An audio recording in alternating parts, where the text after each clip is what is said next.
नमस्कार, मैं आपके साथ आशा राउत और आज हमारे साथ बेहद ही खास मेहमान हैं डॉक्टर राजेश तिवारी जी। आप सुभारती में नेत्र रोग विशेषज्ञ हैं। डॉक्टर साहब से बात करते हैं कि आंखों में किस तरह की समस्या होती है और सुभारती में आंखों के लिए कौन कौन सी स्कीमें चल रही है।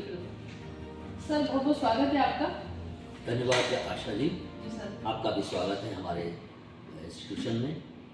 सर सुभारती में अभी मुझे पता चला था कई सारी योजनाएं चल रही है और ऑपरेशन को लेके कई सारी स्कीमें अभी सुभारती में चल रही है, तो आप हमारे दर्शकों को बताएं किस तरह से वो लाभ ले सकते हैं एक स्कीमों का। सुभारती इस बात के लिए जाना जाता है कि सुभारती में गरीब रोगियों की सदा से ही निःशुल्क सेवा होती आई है। हमारा जो सुभारती मेरठ में संस्थान है वहाँ पर भी और देहरादून में भी जो भी निर्धन रोगी हैं उनके लिए सदा से ही निःशुल्क सेवा रही है।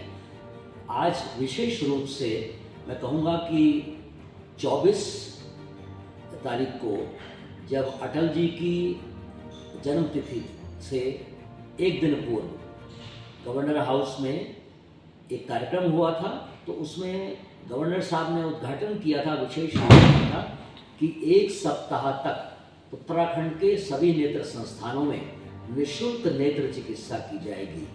हमने गवर्नर साहब के विशेष निवेदन पर, विशेष आग्रह पर हमने ये कार्यक्रम सुभारती में प्रारंभ किया। किंतु मैं आपकी जानकारी में डालना चाहूँगा कि सुभारती में ये कार्यक्रम केवल अभी नहीं हुआ है।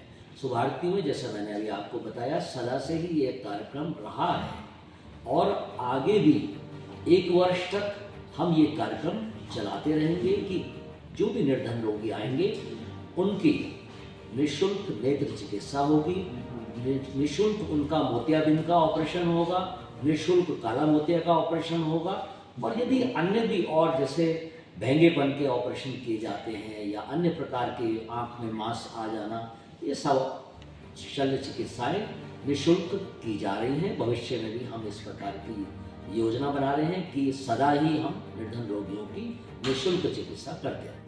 सर आपसे एक जानकारी और लेनी है, जैसे हम देखते हैं कि आंखों में कुछ आजकल जनरेशन की जैसे बहुत जल्दी आंखें खराब हो जाती हैं। आजकल के जैसे बच्चों की बहुत कम और छोटी एज में बच्चों को चश्मा लग जाता है, क्या कारण है और क्या कुछ कर सकते हैं जिससे उनकी आंखें स्वस्थ रहें। वर्तमान कालखंड में ये समस्या विकराल रूप धारण करती जा रही है और इसका बहुत ही महत्वपूर्ण कारण मोबाइल का बचपन से ही प्रयोग है।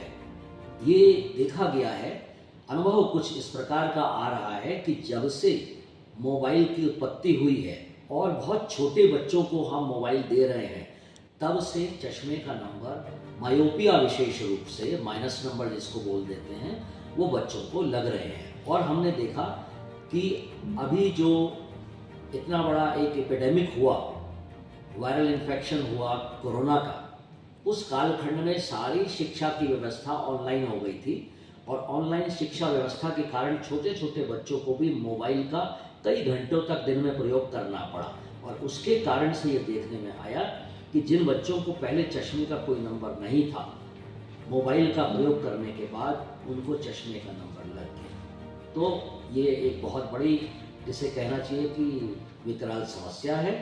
और जहाँ तक मेरा मानना है कि बहुत छोटे बच्चों को मोबाइल फ़ोन कम से कम प्रयोग के लिए देना चाहिए, यदि आवश्यक नहीं है तो नहीं देना चाहिए। सर घर में कुछ माता पिता क्या कुछ छोटी छोटी चीज़ों का ध्यान रख सकते हैं, मतलब प्रिकॉशन में क्या ले सकते हैं जिससे उनकी मतलब ध्यान रहे कि आंखें स्वस्थ रहें। नेत्रों का स्वस्थ रहना परम आवश्यक है, ये आपने सही प्रश्न किया है। और सबसे पहली बात तो जो मैंने बताई मोबाइल की, बहुत छोटे बच्चे, ये देखने में आता है कि माता पिता उनको हंसाने के लिए, बच्चे अक्सर मोबाइल पर कुछ देखकर, छोटे बच्चे 6 महीने के बच्चे, 1 साल के बच्चे बड़े प्रसन्न होते हैं, तो माँ बाप भी उन बच्चों को खुश देखकर बहुत प्रसन्न होते हैं। किंतु ये एक प्रकार से माता पिता का अति स्नेह है जो अंततः बच्चों को कहीं ना कहीं हानि पहुंचाने वाला है। जैसे एक मैंने नेत्रों की बात कही, दूसरी चीज़ बच्चों का मस्तिष्क और उसको जो खोपड़ी की हड्डी कवर कर रही है वो भी बहुत मुलायम होती है।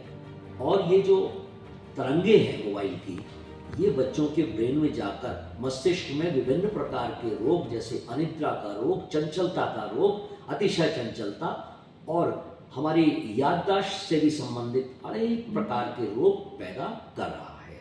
तो इन सभी को रोकने के लिए, न केवल नेत्र रोग को रोकने के लिए, ये सावधानी बरतनी चाहिए कि 18 वर्ष की उम्र तक बच्चों को मोबाइल फोन ना दें तो अच्छा है।